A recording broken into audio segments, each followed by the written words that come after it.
Well, no, the Chester's not a queen now. No, but no. he works for the queen. Yeah. But he's more of an advisor than a jester at this point. Yeah, and he is unsettling looking. Very unsettling looking. Well, now they are peering in at the Duchess Josie as she is bathing. Man, Conrad Veidt died at age 50. Lon Chaney was only 47. That's fucking nuts, man.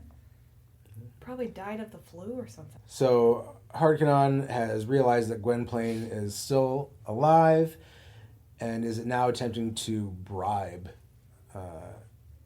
Josie to keep silent. Why?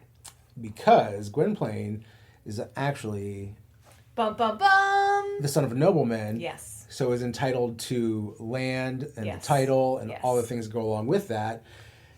And that just happens to be where the Duchess Josie is hanging out. And it's actually Josiana, I think, but I'm calling her Josie because it's way easier to say. Because I can't fucking talk at all today. Josiana. Barkilphedro has intercepted the letter that was meant for the Duchess and is now attempting to use it against her. And he comes in and like sheepishly covers her eyes, and she's like, "Oh, no big deal." Right, and she's she's in the bathtub, man. Yeah. But the Duchess again, she's very and we talked about this yesterday. She's very Madonna-esque. Yeah, the whole Madonna like aversion look came straight out of the 1920s, and that is absolutely what we are seeing in the Duchess Josie. And the actress who plays her is named Olga something or other, and I fucking love the name. So Conrad actually died of a heart attack while playing golf. He was on the 8th hole at the Riviera Country Club in L.A. He was playing with Arthur Field of MGM and his personal physician, Dr. Bergman, who pronounced him dead on scene. So Duchess Josie is played by Olga Baklanova, who was also in the movie Freaks from 1932. Great. Yeah. Now, say the jester's name one more time. Barkilphedro. Spell it for him. Barkilphedro. I'm going to call him Barky. That works. Who does he look like? Oh, also, we should mention, the Duchess is betrothed. Yes. But she wants no part in it. She absolutely wants no part in that man. No, and she says, "My betrothed is too stupid to make an interesting scandal." Yeah, so she's just, no thanks, I'm good. And if you sit down to watch this movie and you are in a similar age range as me, you will see the small portrait of her betrothed. Which it's her what? Betrothed. Whatever. Betrothed. Whatever. That's like people saying spaded. Spade, everybody. Get your pets spayed and neutered, not spaded and neutered. There's no such thing as spaded. Yeah, okay. I don't know. I'm just putting it out there. Anyway, Lord Dearymore is her fiance. And who does he look like? He looks like old Greg from the Mighty Boosh. Yeah, he does. He really does. He looks like, what's his name? Noel Fielding? Noel Fielding. Yeah. The Great British Baking Show. If you know Noel Fielding, that is who was old Greg. Yeah, I actually knew him from the IT crowd first. Yeah, sure. Barkilphedro, Barky, just skulks everywhere. I don't know how he was He's very unsettling. Yeah. I wish I could think of who he looks like right now, because I just cannot for the life of me. Because I think who I'm thinking he looks like is from American Horror Story, and you know who I'm talking about. He's older. He was the burnt face guy in the first one, Murder House. I don't know. I never finished the first season. Yeah, but he was in the first season. He was the one with the burnt face. So Barkilphedro now shows up to the Queen's shindig and is like, "Oh, Duchess Josie's not coming." And so the betrothed is like terrified. Yeah. The Queen is pissed. She's salty about it. Well, they're trying to force her out anyway. They want the Duchess to be gone. Mm-hmm. They don't like her because she's a party girl. No, that's not who he looks like. Have you ever seen the show Once Upon a Time? No. Fuck. Anybody who has ever seen the show Once Upon a Time, Rumpelstiltskin. That's who he looks like. Hold on. I'll give you a name. Give me 1 fucking second. Oh my god, I can't believe I thought of it.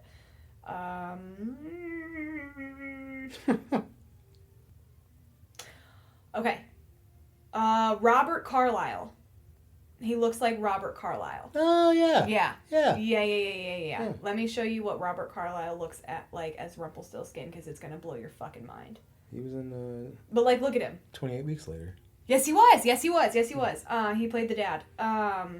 The really jackass dad. But yes, he looks just like him. Hold on, let me show you Rumpelstiltskin, and you're going to lose your shit.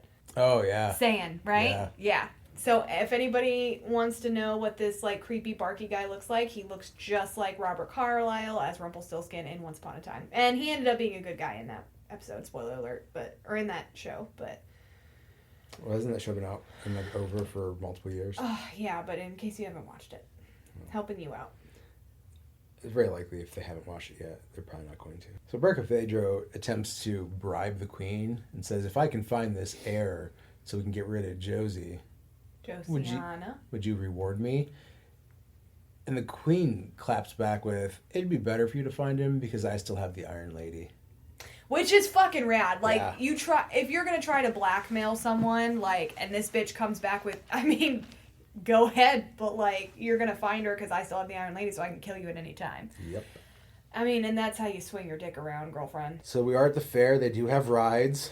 The rides look horrifying. Yeah, don't get on those rides. And there's Josie getting groped, trying to keep herself covered, but having a grand old time. Because these dudes are just as handsy as possible. And honest to God, these dudes look like the Copper Chicos. Yeah, they are, I mean, medieval times. They are poor. Well, I don't think it's quite medieval. But yeah, they are poor. They work in the fields. They don't have a lot of money, so they're letting loose, and they all look real gross. So we're going to rewind quite a bit because I was wrong.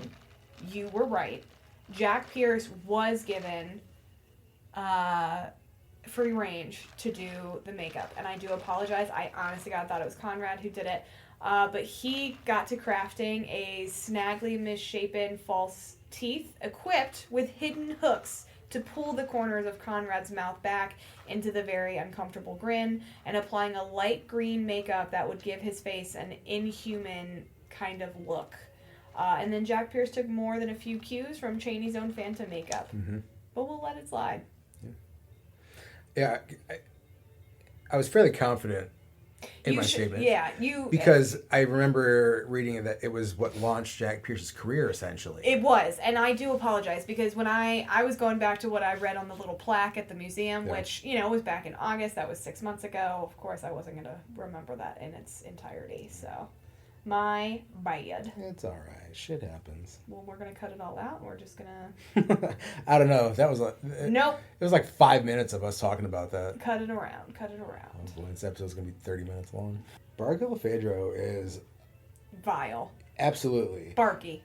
Good old Barky. Because after he tries to blackmail the queen, and she's like, no, that's not going to work. Go find this fucking heir.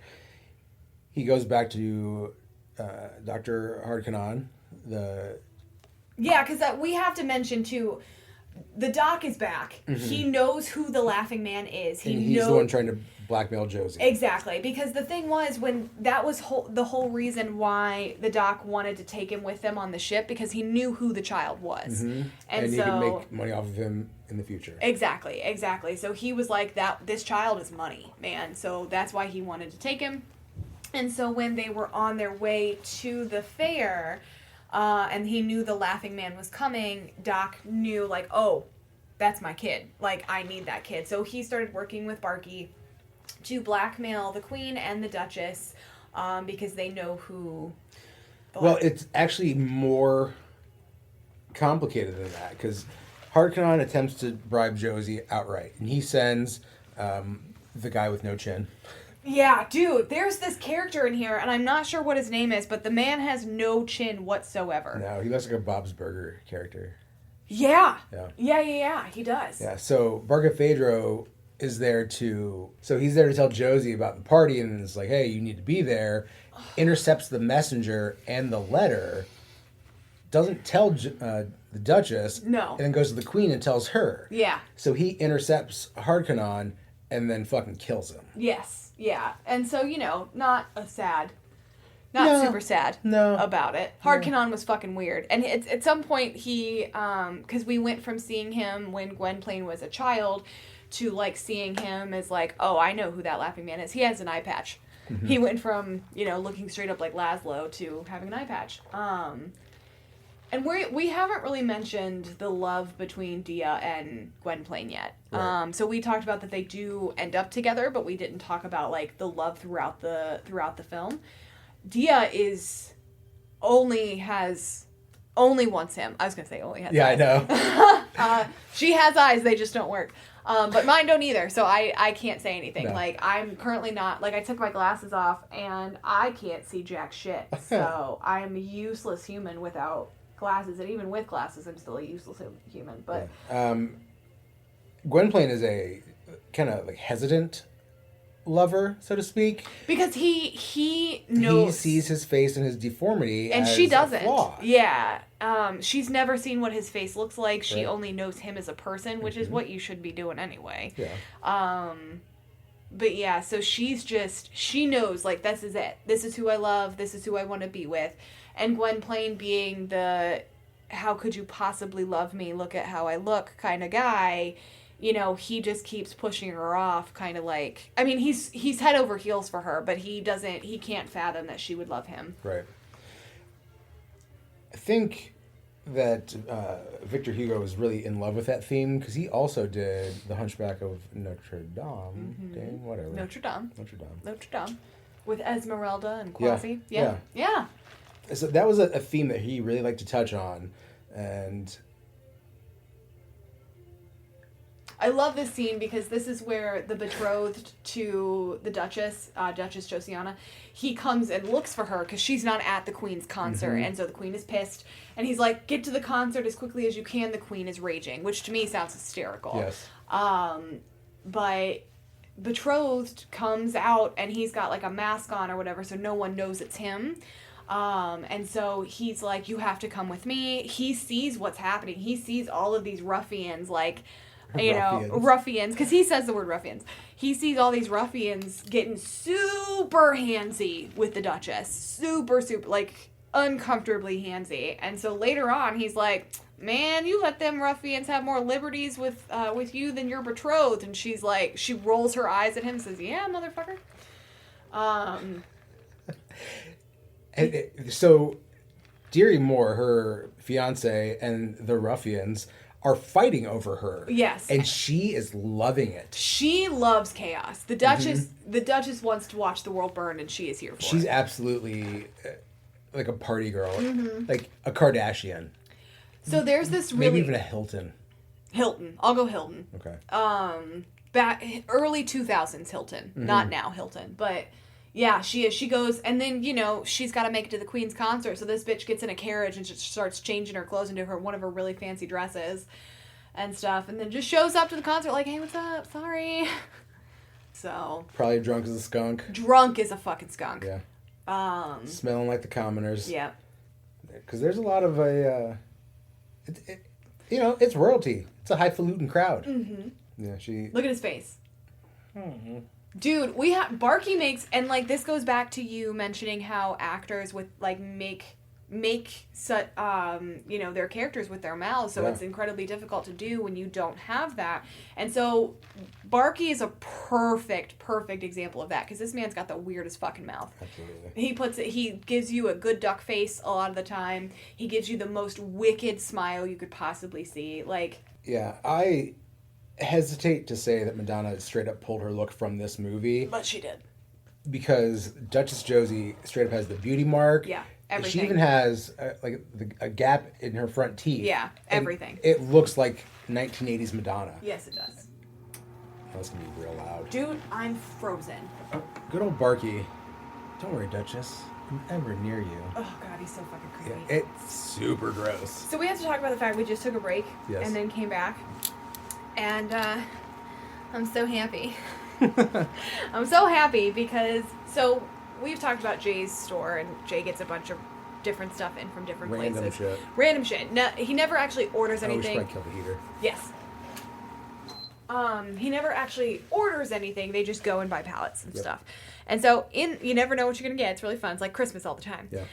And so one of those pallets had what's called the Comfy. Yep. The Comfy. That's it. That's what it's called. So it's